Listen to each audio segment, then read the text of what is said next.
Help me! Help me, Rod. Help me! Help you. Help me.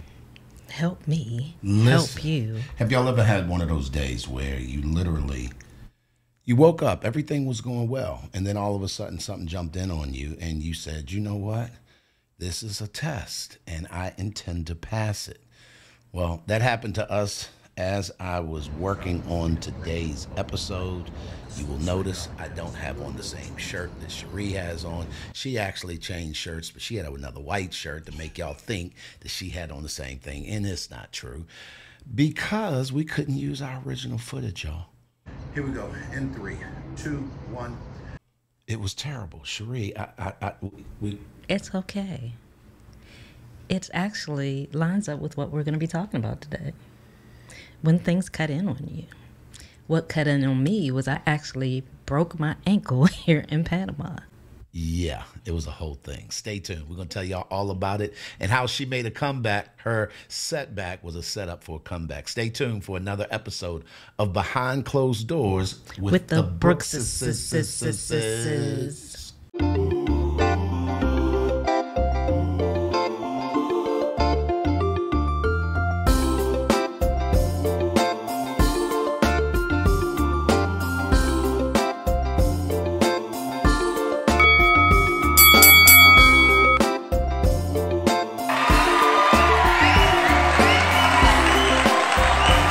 What's going on, everybody? Welcome back for another edition of Behind Closed Doors with the Brookses. I'm Glenn P. Brooks Jr. I'm an author, a very tired speaker, and relationship coach. And sitting next to me is the lovely light skin Cherie A. Brooks Jr., author, speaker, and relationship coach. And it's great to be back with you guys again this week. Well, we are here to talk about an anniversary, believe it or not. And yes, a lot of times people forget some milestones, if you will. And I think that unfortunately, it does not allow you to reflect on what's possible and how far God has brought you. But babe, 1 year ago today, talk about it. So 1 year ago here in Panama, I actually broke my ankle.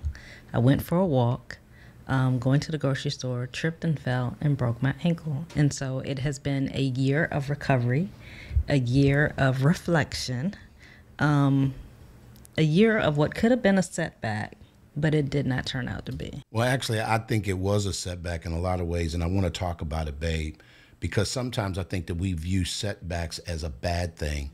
And I honestly believe that my friend Willie Jolly wrote a book years ago that a setback is really a setup for a comeback, and you have come back better, stronger, faster. The $6 million lady over here. And I want you to tell people about your journey.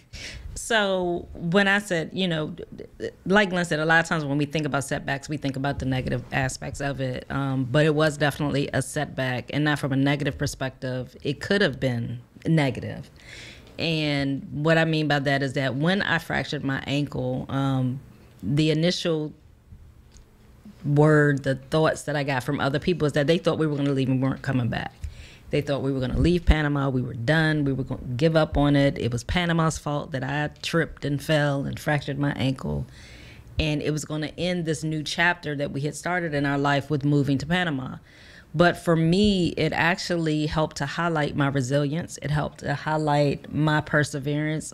It actually helped me to lean into some of my strengths, and helped me to realize that most of my life, when I've been faced with challenges, I have had the ability to be able to overcome and adapt, which speaks to my temperament, which is characterized as a chameleon. I am able to adapt to different situations. I'm able to turn what was meant to be negative into something positive. I have adopted that mindset that... and you'll show I'll get into that in a minute. I've adopted the attitude that when things happen in life, and things are going to happen in life, there's going to be things that happen. I always look at them, what am I supposed to learn from that? What am I supposed to get from this situation? And so even in me tripping and falling and fracturing my ankle, there was lessons that I learned going through that have helped me to become better today. Like Glenn said, I'm physically stronger. faster, quicker, all that, the bionic woman, all that stuff.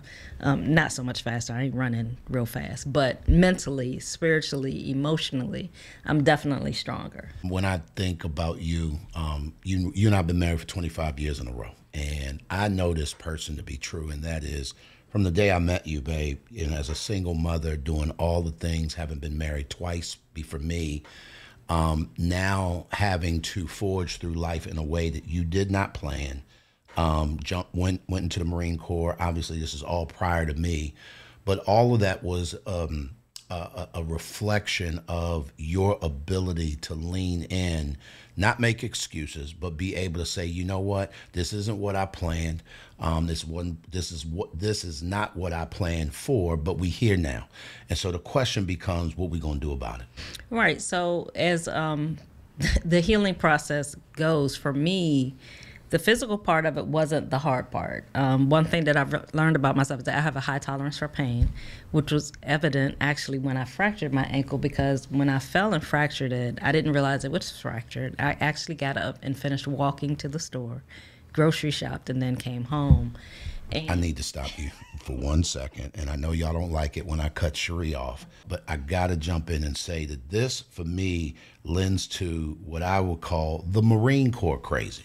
Because Cherie was doing something different. I know that they say that when you break a bone and things like this happen, that there's this initial shock and you can do some superhuman things. But to get up, walk to the grocery store, shop for groceries, get in the car, the Uber to take her home, and then put the groceries away, and then take a shower, and then wrap her leg and call me talking about, I think I did something really bad here. I'm like, what in the world? I had prolonged shock. Yeah, I think I felt a twinge. I felt like something was wrong, but I did not feel it to the magnitude of what it was. And actually, I didn't really start feeling the pain until after we went to the doctor the next day, when I went to go see the orthopedic surgeon, and he told me it was broke. And I think that's when I really was like, oh, this really hurts. Now, I was feeling pain when I tried to stand on it. I couldn't stand on it. It was a sharp pain, but it wasn't like this, oh my gosh, I'm going to die. Like I broke my ankle. But that speaks to, for me, if I look back over my life, I've always had a high tolerance for pain. I had my daughter, natural childbirth. I was in labor for 23 hours, no medication, no nothing.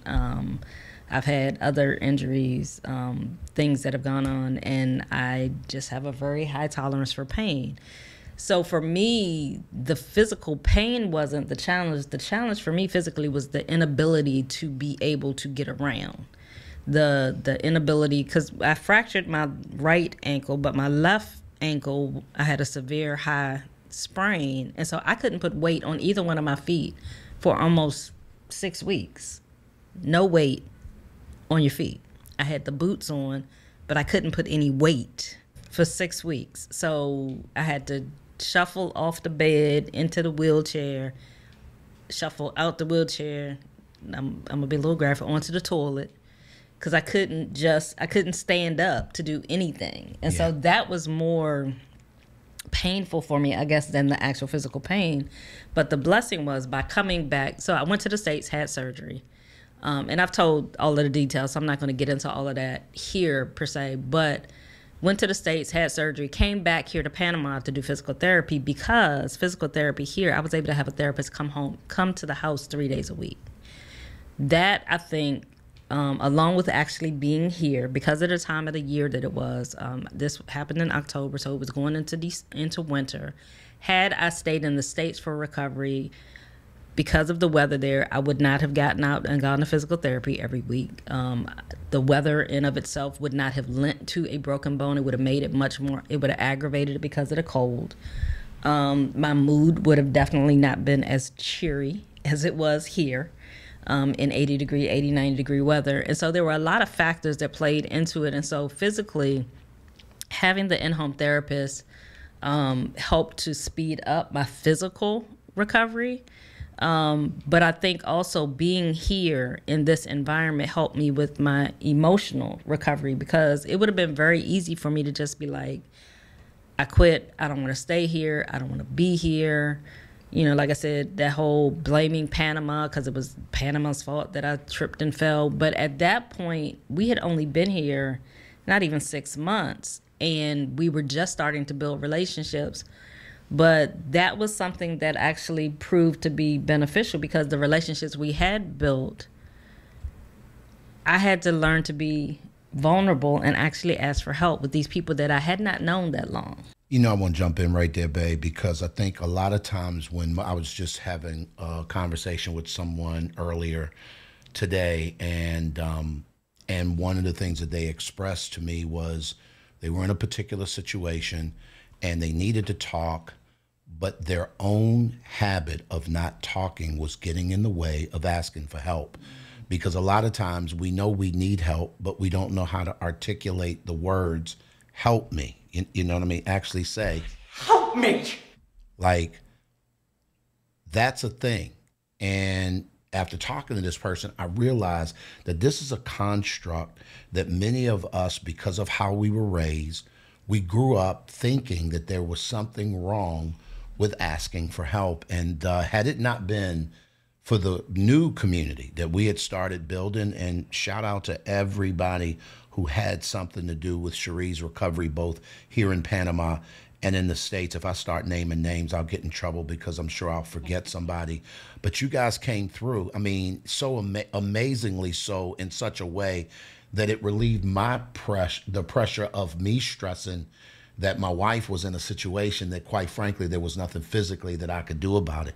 And I just think that if there's anything that your situation sort of reminded me, and that was, it's important to be able to ask for help, not let alone do it, but have the ability to do it, if that makes any sense. Right. And one of the big things for me with being able to be vulnerable and asking for help was I had to be patient with myself. I had to embrace the fact that I needed help. I had to give myself permission to rest and to heal because I am the person that will do all the things. I'm the quintessential, superwoman. I'm going to have the flu and I'm going to be up cooking dinner and doing all the things. But I had to allow myself, and I always have had the belief that sometimes God doesn't necessarily allow things to happen, but he kind of just steps back because he needs us to be still. And I believe that my fracture in my ankle was a season for me to be still, where I had to depend on other people,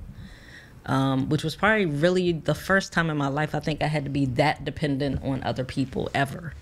And that was humbling, to have to be dependent on other people, have to be patient and wait on other people to come through and do things for me and help me with things. And I learned that I'm extremely impatient. I learned that I still have some control issues, but I've learned to release that, and my ability to be able to be humble and ask for help to chip away at that. Let me jump in real quick, and I flew in your turtle, and I just want to talk about this for a very, very brief second. As relationship coaches and a certified DISC trainer, one of the things that I do for a living is I help people understand how their temperament plays into how they act, why they do some of the things they do, and quite frankly, how to navigate that. Cherie is a chameleon, turtle chameleon, depending on the day. D is a lion, I is a flamingo, the S is a chameleon, and the C is the turtle. So she's a high S and a high C. When you think about a chameleon, one of the things that you know to be true about the actual animal, a chameleon, and that is that they are dependable, they are steady, they are the kind of, you can count on them to make the adjustment, right? They don't generally do that because they like to. In most cases, it's because, quite frankly, they're hiding and or they're protecting themselves, right? So when it comes to being able to ask for help, chameleons find that hard to do. Although they're people, they're very introverted people. And so a lot of times they're used to being buttoned up, being able to take care of things. When you switch over to the turtle, again, an introvert, the turtle is the cautious one. That's the one that's going to take its time. It's highly analytical. And so it's going to think through things on a regular basis, even to its detriment. For those of you guys who struggle with analysis paralysis, that's the turtle in you. Now, here's the crazy thing. All of us have all 4 temperaments. And just really quickly, by the way, the other 2, and these are the ones that I traffic in, are the lion and the flamingo. So you have your D, your I, your S, and your C, right? So the lion in me is very direct. Bottom line, don't have a whole lot of empathy. Don't have a lot of patience for fluff in one sense, because when it comes to making decisions and leading, I generally lead from my lion. My flamingo is the happy-go-lucky, can't we all get along? It's the salesman in me. It's the you're going to be okay. Pull yourself up by your bootstraps. Like, why are we tripping? So when she's going through, quite naturally, I want her to hurry up and get through. And there's nothing in me that's wanting to wait that out with her. And for Cherie, this had to, I'll be honest with you, babe, this for me posed a growth opportunity for both of us that, quite frankly, I didn't expect. Right. And it's funny that you say that, because of our different temperaments, where I had to learn how to allow you to help me. It was frustrating for you, in some sense, to have to help me. Because you're used to me being the turtle and the chameleon and doing everything, I'd manage everything. I am the strategic one. I plan everything. And so I think it was a great growth opportunity for both of us. I think we went through it pretty good. I think we survived. We more than survived. We thrived through it. We definitely grew through it. And I think that it helped to, I think it strengthened our bond together, especially being here or being abroad now. Our relationship has been growing in different ways. And I think that was something that needed to happen when it happened, in order to strengthen our relationship. But the other part of it was, even during that time, because I was being still, I couldn't get up and do all the things, it gave me time to really reflect spiritually and reflect where I was, and just really be able to get in God's presence more and be able to do what I do, which is plan and strategize and do all those things. So, I mean, on the outside, it may have looked like a bad thing. It may have looked like, oh my gosh, she broke her ankle, how's she's gonna do? It had much more positives to it than negatives. Today I can say there are no scars, and there are no scars you guys will see. There are no scars because my chameleon now covers it up. But I'm grateful for that, because it also allowed me to build relationships here. It allowed me to depend on my husband in ways that I had never depended on him before, to help to strengthen our relationship. But yeah, I think it was a good thing. It didn't feel good when it happened, but it was a good thing that it happened. And so today, now, like Glenn said, it's been a year. Over the course of this year, if I had to rebuild my strength physically, there was one thing when we first moved here to Panama. One of our dreams and our desires for moving here was to be able to get out in nature, to be able to go out on hikes, to go see the waterfalls, to go see all that Panama has to offer. And that definitely set us back on those goals, because I was not physically able to do those things. And I remember a couple months after I had fractured my ankle, we went out riding out to the interior to a place where you could go see the views, and I had to sit in the car because I couldn't go. I couldn't walk up the steps. And but today, she's doing more than walking up the steps. By the way, I want y'all to hang tight, because at the end of today's episode, we're going to do a 3-minute sort of retrospect, or just a review of where she is now. So we're talking about where she was. This video is going to help to inspire some of you guys. I would hope to, get off the couch, execute, slow down in your season of slow down. And you know when that is, because nothing that you want to work right is working right. I'm going to say that again. I need y'all to let that breathe. When you are in a season where it seems like that things are not going according to plan, or things are not going the way you want them to go, I believe with all of my heart, God himself is to some degree trying to say something to you that you've been moving way too fast to get. And so in this particular season of your life, you're in a place where, quite frankly, you have nothing else to do but listen. But Cherie, you said something that I think it's important. It's when you're in those seasons and he's speaking, the question is, what is it that he's telling you to do, and what are you gonna do? And it doesn't have to be a fractured ankle.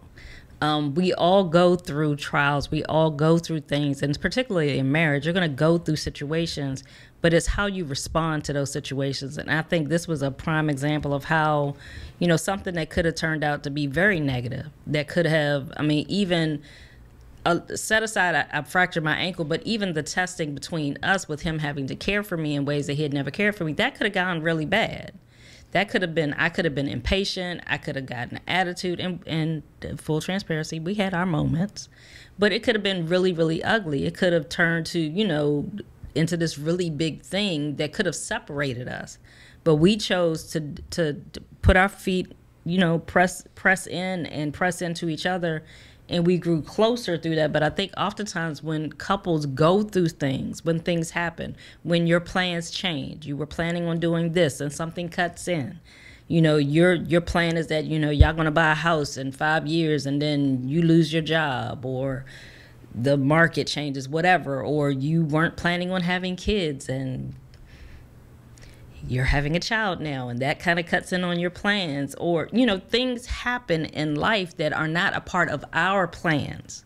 We all have in our idea what this vision is that we have, but when something cuts in, how do you handle that? How do you and your partner handle that? How are you able to rely on this person that's supposed to be your partner? That's when your partnership is truly tested. Yeah, and the last thing before we get out of here, guys, Cherie and I have built, for the last 25 years, we've built our life around the idea of, what does it look like to help people who are growing in their relationships and they want to do work. What does that work look like? That's why we created the MAPS Relationship Academy. Quite frankly, that's why we recently launched what we're calling Breakfast and the Word. It is designed to either personally, spiritually, physically, in terms of fellowship, put things in place so that we can teach and train other people how to take these tools and use them when they count the most. It doesn't matter that you know something. What matters is that you're able, listen to me carefully, to use it when you need it most. Mm-hmm. And a lot of times when it comes to tools, yeah, you know how to use a hammer, but when's the last time you actually used one? You know how to use a screwdriver, but when was the actual last time you used? Have you been honing your skills and things like that? So these kind of circumstances causes you to do work. And I'm just so grateful that we did it. I'm grateful for your comeback, and I'm grateful for the opportunity for us to show you, hang tight, a video of what comeback looks like. And real quick, before we go to this video, I want to encourage you guys, when you go through these seasons in life, practice having an attitude of gratitude. Look for the good things that came out of whatever that situation are. Highlight those things. Also, be sure to show your appreciation to those around you, those that have helped you. Let them know that you appreciate them. Not taking people for granted in those seasons. But I think that if you can have an attitude of gratitude, even in what may seem to be the worst of situations, it's going to change your perspective. It's going to change how you look at it. And it's going to change ultimately how you do come through it, because your healing is attached to your attitude. And if you can have a positive attitude when you're healing through whatever it is, it's going to help you to be able to reach triumph. And also celebrate the small wins. Along this year-long journey, I have celebrated each step, literally, that I've taken along this journey. And so today we culminate. It's been a year, and I was able to take some major steps today, and that's why we are celebrating, because I am triumphant. I am victorious. I have won the race today. I love it. I love it. Guys, listen, stay tuned for this video, but we want to let y'all know, at the end of the day, you cannot get to any place of significance by yourself. Because we all need some help. Help me! Help me, Rod. Y'all be good, and we'll see you back on the next edition of Behind Closed Doors with the Brooks Sisters. Stay tuned. Oh, victory belongs to Jesus. Victory belongs to Him. Oh.